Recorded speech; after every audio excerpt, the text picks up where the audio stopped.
And on Fox, so on Fox we had the main event between Tony Harrison and Bryant Perella, which was a draw.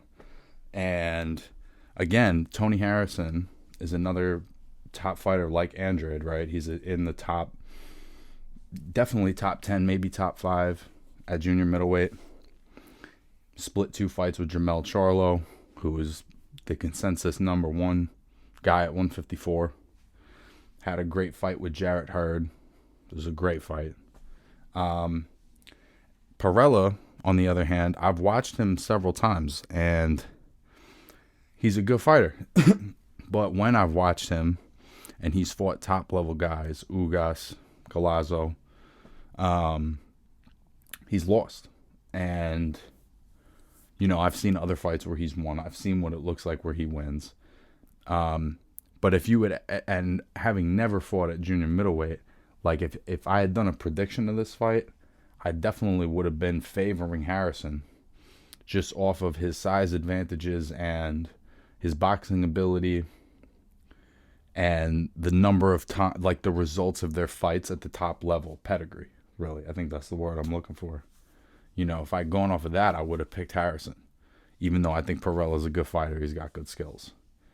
And then how it actually played out was a very close fight where overall, I think Perella outthrew and outlanded him and spent more time doing what he wanted to do than Harrison did what he wanted to do. The punches that Harrison landed were a little more eye-catching, I think more powerful. I think he hit harder. And so a lot of times that would even the round out. When I watched the fight, I scored the fight 115 and 113 for Perella. I do think he edged the fight. I know that that's only one round off from a draw, but I do think that he edged the fight. I think he was busier. He was landing the cleaner shots more often, doing a better job of dictating the pace, making it the kind of fight he wanted to make it, which I was surprised at how easily Perella was able to assert himself in his game plan in this fight. And I think part of it is that I think Harrison was thrown by the southpaw thing, which is surprising when you're watching guys at this level, that something like that would throw them off. But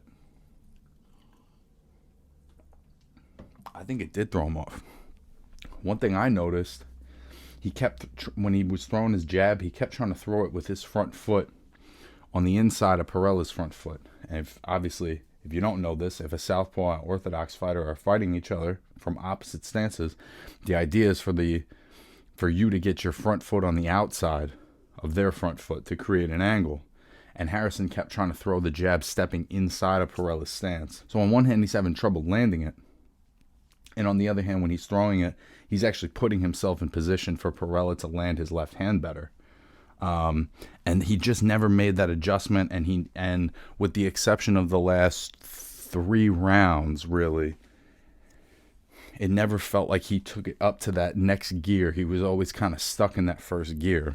And it's been a long year for everybody. I know that he had lost his father, who was also his trainer. It's been hard to train for a lot of guys, but at the end of the day, everybody's kind of been dealing with that reality. So, overall, I would say this is a disappointing performance for Harrison. If he is arguably one of the top 5 guys of this weight, and he's getting a draw with somebody who's never fought at that weight and hasn't really won when he's fought top level guys at welter, that is disappointing. He can't be happy with that. I'm sure he's not. And I think that there was just, aside from the stepping inside of Perella's stance, it seemed to me like he just was a little thrown by Perella's speed and by his movement and by his game plan. And he had this mind to come forward. He wanted to come forward and press the fight, which I think was great, but it played into what Perella wanted to do. And Harrison, is a great outside boxer. If you saw his first fight with Charlo, that's a great display of boxing he put on. Whether you thought he won or not, he boxed a really smart fight in that fight, and you could see his skill level. And And I think you saw that rounds 10 and 11 and 12 in this fight. And so I wish he had maybe come out a little more assertive with his jab, and his foot positioning was better. And it's hard. It's hard. Again, it's a little like Andrade, where it's hard after a performance like that. How can you say, how can you demand that the top guys in the weight class fight you? And it's even harder to demand that when you're in a draw that maybe you're on the, when it's a draw that's 60-40 and you're on the 40 end, I don't know. The flip side of that is I was really impressed with Perella. He came in, I thought, coming in with Roy Jones in your corner, that's a huge advantage. You could see that it helped him, because I think that, against Collazo, when he fought Collazo did a better job of cutting off the ring and making that fight physical, which is not particularly Harrison's style, but that's sort of what you have to do. And in this fight, I think Perella never let himself get into a long exchange with Harrison. He really stuck to what he was trying to do.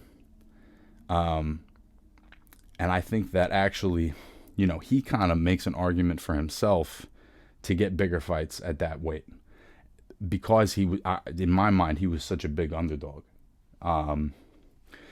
There's also the side of it where maybe a guy that big has a hard time making welterweight. You know what I'm saying? And so moving up to 154, not having to cut all that extra weight off, is maybe making it so that he's able to do more of what's up here, right? That's kind of the advantage when you're not cutting weight anymore, is your body's able to do what your mind wants it to do a lot better because you're fresher. And he looked fresh. He looked like a junior middleweight. The size difference was also quite a bit less than I thought it would be. I would have thought Harrison would have just looked naturally a lot bigger, and he did look bigger, but it wasn't a substantial size difference. So it's hard to know where Harrison goes from here. I think Perella, he, as far as the PBC junior middleweight scene, I think he puts himself in the position to be the B side against another top junior middleweight. For Harrison, I think it's like it's not that he has to start from square one, but he's really got to rethink some things, as far as, maybe not rethink some things, but I think that he needs to change some things up. I thought that was a pretty stale performance overall, and that's not take away from Perella.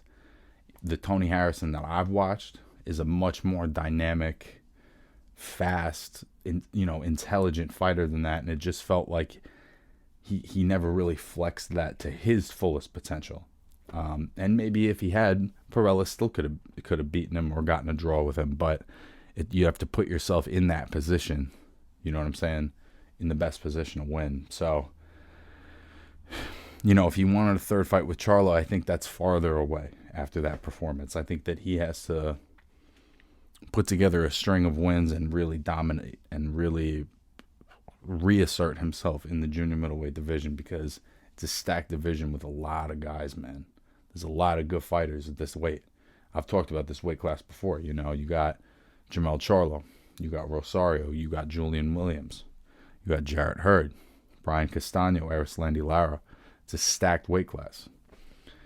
So for guys to keep themselves in the mix, it's like one bad performance and you're out of the mix.